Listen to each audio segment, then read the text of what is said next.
Yesterday we have taught about elastic properties and elastic fatigue, elastic after effect and so on. Today we are going to study about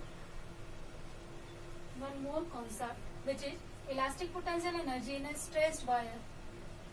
So what is the elastic potential energy first? As you know that if you want to stretch a wire, then definitely you need to apply a force on it.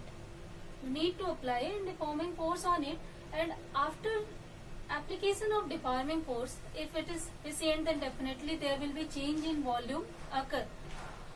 And if we want to continue the wire in a stressed form, then definitely we have to apply this force continuously. And you know that on the opposition of this force, or on the opposition of any deformation in its configuration, body apply and restoring internal force within the body, and that restoring internal force tends to bring this stressed part to its original configuration or original position.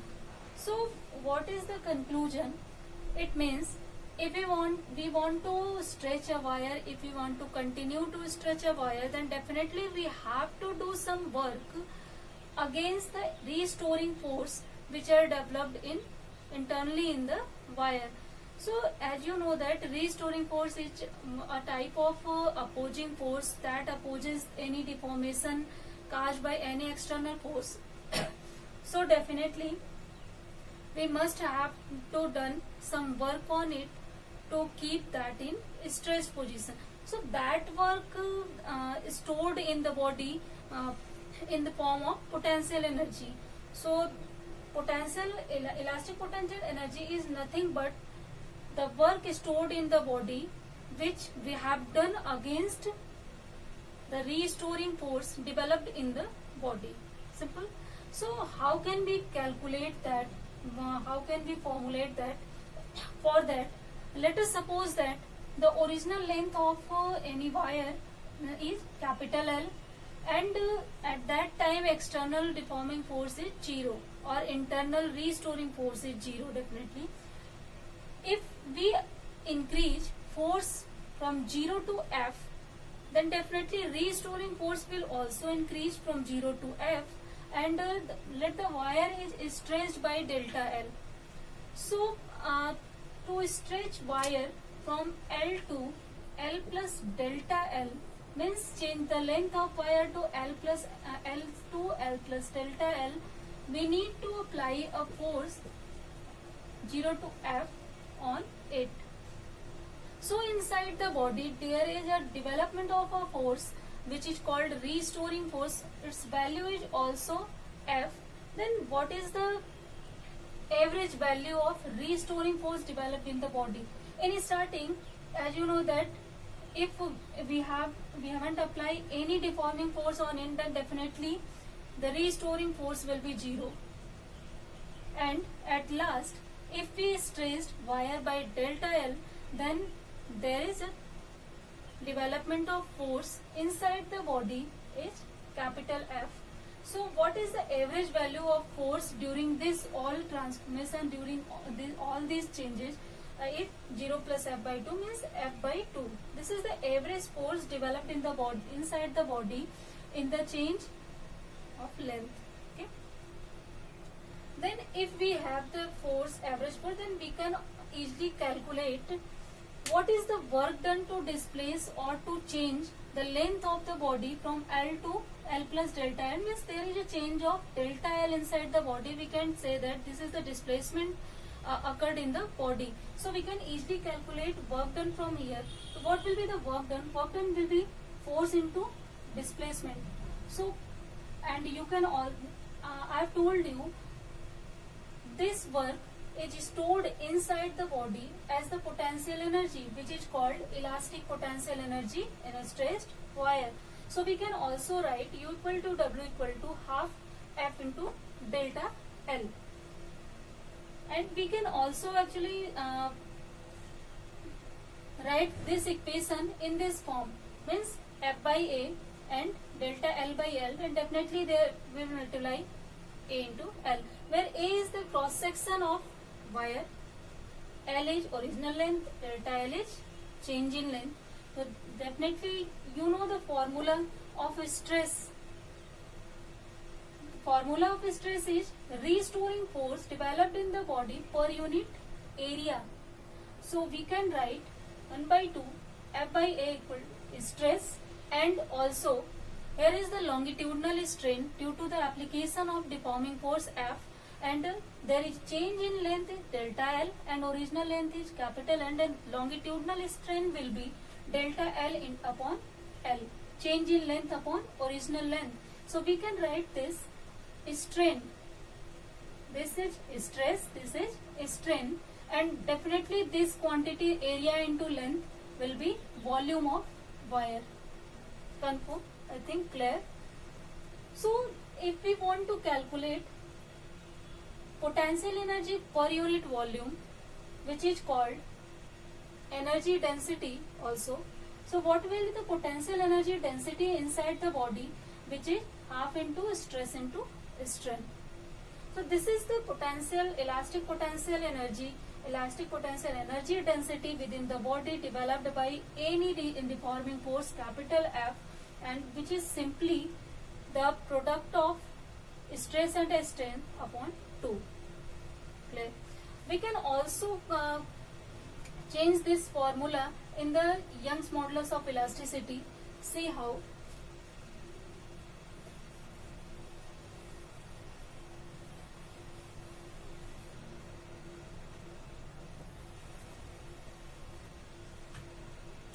So we have U equal to half stress into strain. We can also write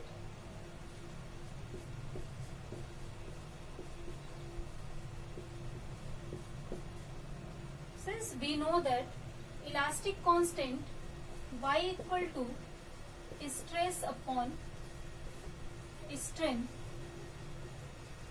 Any elastic constant is defined by this formula by Hooke's law, which is stress upon strain. Then we can simply write stress equal to Y into strain here. Since there is longitudinal strain, so corresponding to longitudinal strain, we know that we have Young modulus of elasticity. That's why I have taken that. So what will be stress equal to Y into strain and strain. So definitely what will be half into Y into strain whole square. This is the energy density of stressed wire, and which is called elastic potential energy in the stressed wire. So you can calculate easily Young's modulus if you know energy density and strain wire. You can easily calculate elastic potential energy within the stressed wire if you know what is the strain and what is Young's modulus of the material of the body. So simply we can calculate easily from this equation, and this is the equation of elastic potential energy in a stressed wire. Now let's start the second next concept, which is effect of compression on the density of liquid. Then what will be, actually we know that liquid has the property of compressibility. We can compress liquid on the application of pressure. Then what will be the effect of compression of the density of liquid? We can easily relate these two quantities by using the concept of elasticity, the concept of bulk modulus. As we know that compressibility is reciprocal of bulk modulus. For this, let's start. The density of liquid in the starting is rho, and at that time let the pressure is capital P. Now if we want to change the density of liquid to rho dash, then we applied a pressure delta P, additional pressure delta P on it to change the density of the liquid. So simply start from the density of the liquid. If m is the mass of the liquid and v is the volume of the liquid, then definitely we can write rho equal to m by v. Simply taking log on both sides, we get log rho equal to log m minus log v. Now differentiating this equation on both sides, we get delta rho by rho equal to 0 minus delta v by v. So we can get definitely delta rho by rho equal to minus delta v by v. Simple. Now from the theory of elasticity, we have equation for bulk modulus B equal to minus V delta P upon delta V.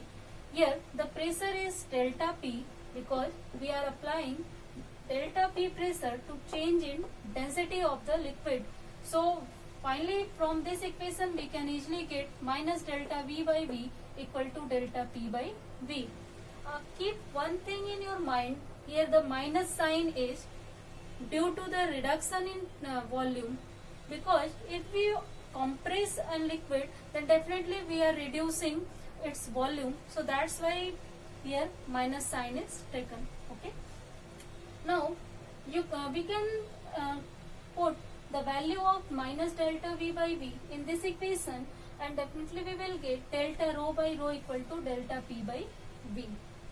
Now as I have told you, I am changing the density of liquid from rho to rho dash, then what will be delta rho?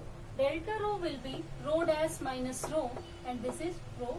And if you will solve this equation, and you can easily find out the relation between rho dash and bulk modulus from as this.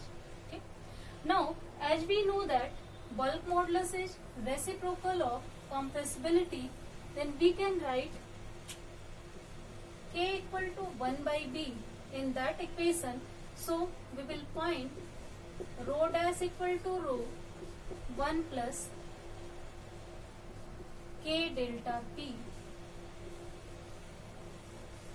So this is the final equation which is relating compressibility of any liquid with the density of that liquid at any constant pressure delta P. So easily if we are seeing that if we will change compressibility of liquid, if the pressure is constant and definitely we are applying a constant pressure on it to change the density, then if we will take different types of liquid, different compressibility of liquid, then definitely there will be change in the density of the liquid, and we can easily formulate this equation using theory of elasticity. I think this is clear to you. Now I am going to spread some numerical problems to you. So let's see. Now we have one numerical problem which is related to the Poisson's ratio.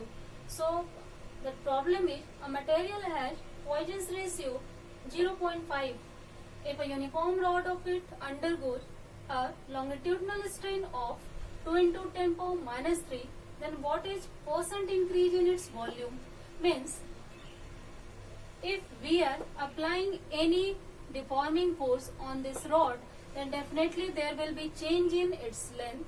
Then also I have told you that there will be change in diameter also occur. So we will have longitudinal strain as well as lateral strain. So as what I have given, sigma equal to 0.5 and longitudinal strain delta L upon L means change in length upon original length is 2 into 10 power minus 3. Let the change in length on the application of force is delta L. Okay. So what is the formula for the Poisson's ratio? As we know that it's lateral strain upon longitudinal strain, and definitely if there is extension in length, then there will be compression in its diameter. So for the compression I have taken minus sign here. So sigma equal to minus delta D by D upon delta L by L, and we can easily calculate the value of delta D by D from here, as we know the value of sigma and delta L by L. So this will come to minus 10 power minus 3. Now as we know that the volume of an cylinder is pi d square L upon 4. So I think this is clear to you. This is from the mathematics. Now if we take the differentiation, small differentiation of this, then we will get pi by 4 for d square 2d delta d into L plus d square delta L, means the differentiation of product form. Then we will get this formula. Now we can calculate delta V by B from both formulas. So what will we get? That will be simply this upon this. After solving, we will get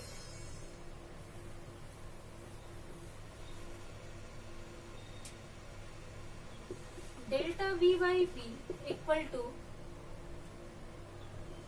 2 times delta D by D plus delta L upon L.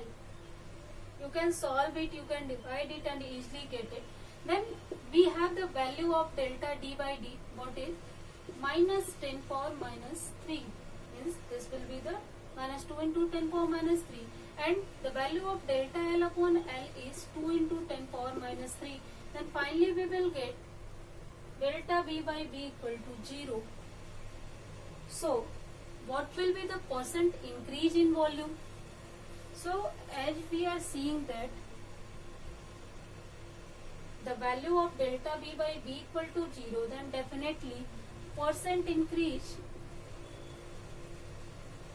in volume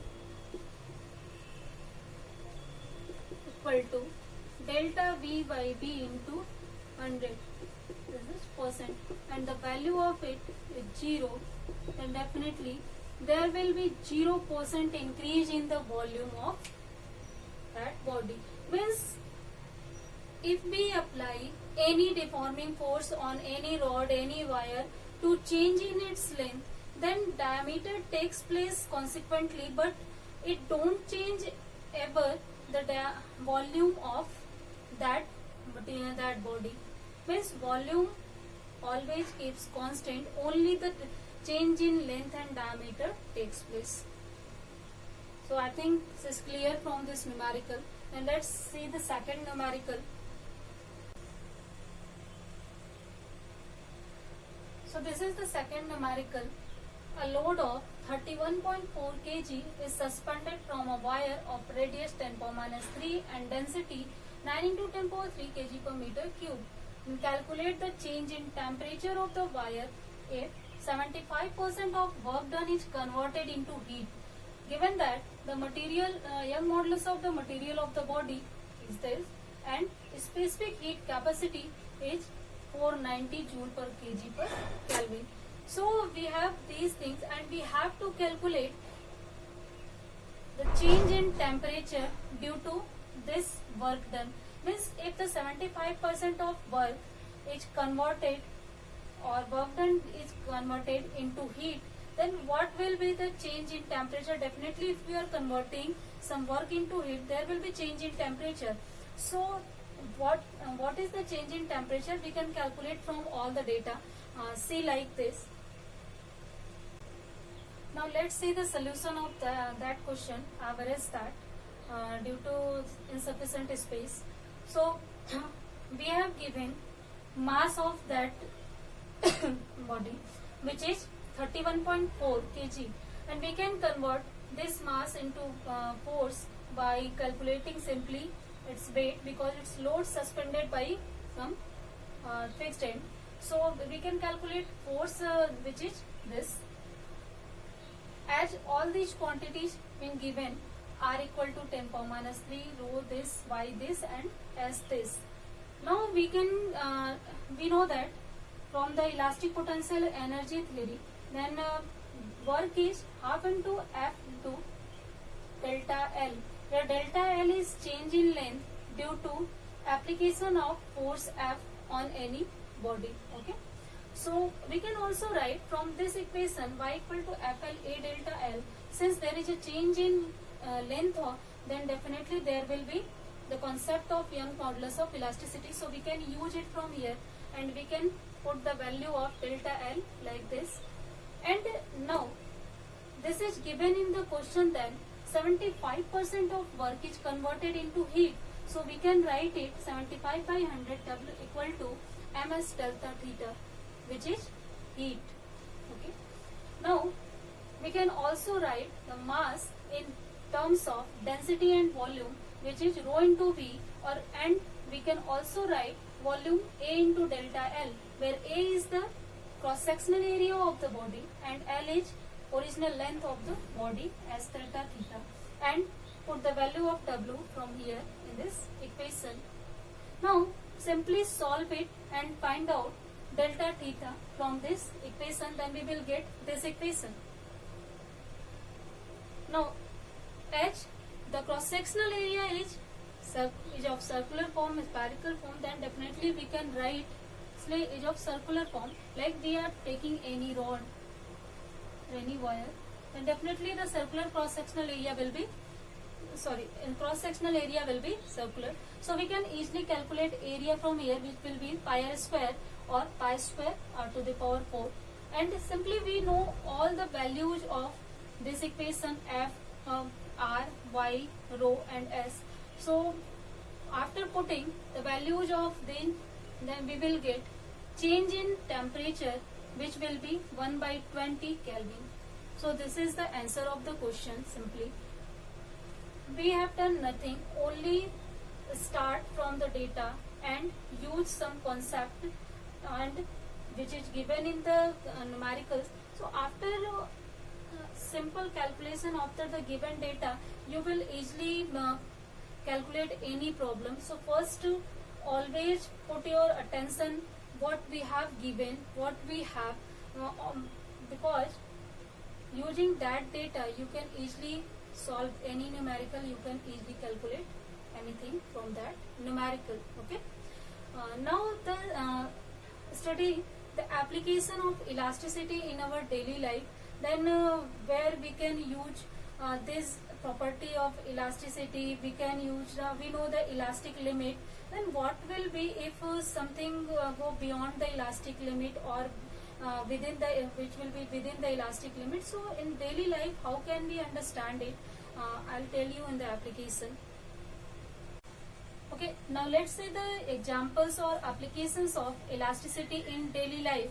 So what is the application of elasticity in daily life? So firstly, I've told you one example yesterday, which is the example of bridge. So what we have to keep in mind while constructing any bridge? So firstly, see the stress strain graph here. I've already illustrated that you. If any body go beyond the elastic limit, then definitely it will get some plastic behavior, and ultimately if a load continually going increase, then it will breaks down. So what is this? Let us assume if the bridge is going beyond its elastic limit after application of some traffic or some passing by some trucks and so on. So if definitely if you will apply or load beyond the elastic limit, then it will get some permanent deformation in it. Then definitely, because you know that after this limit of elasticity, body will get some deformation in it. It will not come to its original configuration or original state on the removal of that load. So definitely after some day, if per day it is getting some deformation inside it, then definitely after some day it will break down, and that is not safe for us, and we want to even construct any bridge for the long time. So while constructing any bridge, we have to keep one thing in our mind, that we have to construct bridge in such a manner that it will always be within the elastic limit. So while applying any traffic on it or by passing trucks on it, that definitely the body must be in within elastic limit, so that after removal of traffic, after passing trucks, it will come to its original configuration, and there will be no harm to bridge and no harm to us also. So first thing कि अगर आप bridge बना रहे हैं तो definitely bridge इस तरीके से कंस्ट्रक्ट करें, इन सच अ मैनर कंस्ट्रक्ट करें, देन कि जितने आप अगर लोड अप्लाई कर रहे हो ब्रिज पे तो वो within elastic limit work करे so that it can easily get its original configuration.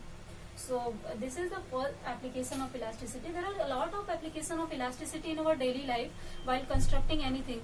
So second application is we are using machinery in our industrial area.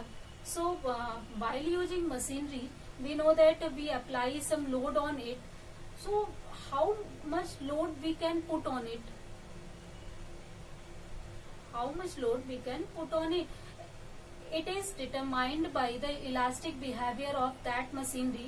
Then we have to know that maximum load which we can put on it within the elastic limit.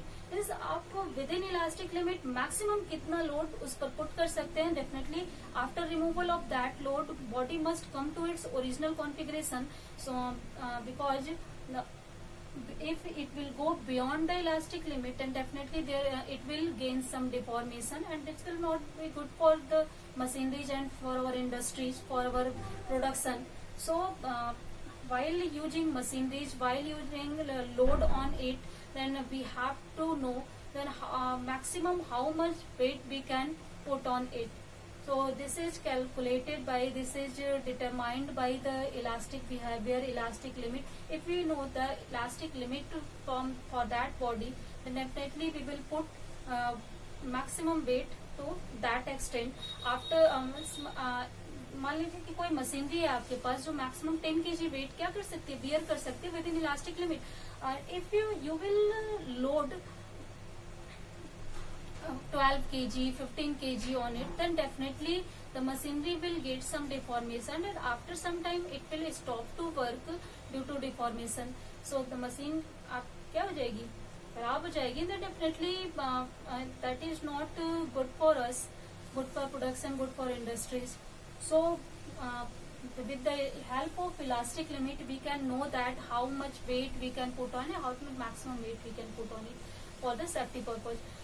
Third example is we know that we are using crane to raise any fallen body.